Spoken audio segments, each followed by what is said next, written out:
নানা ধরনের চক্রান্ত। রিসেন্টলি দেখবেন এই শান্ত শিষ্ট ইসলাম প্রিয় শান্তিপ্রিয় মুসলিমদেরকে উস্কানি দেয়া হচ্ছে, উত্তেজিত করার জন্য আমার নবীকে গালি দেয়া হচ্ছে।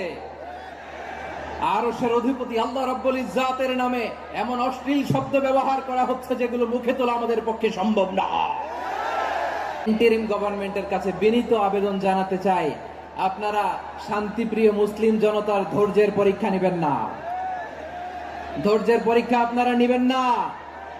সহ্যের সীমা ছাড়িয়ে গেলে জনতা নিজেই আইন প্রয়োগ করার, বিচার করার দায়িত্ব হাতে তুলে নিবে।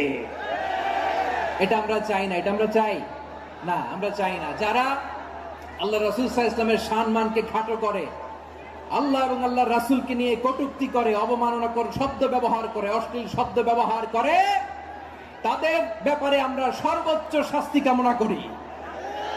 সর্বোচ্চ শাস্তি তাদের জন্য বাস্তবায়ন করতে হবে। বাংলাদেশে ব্লাসফেমি আইন করে চিল্লায় বলেন ঠিক কিনা?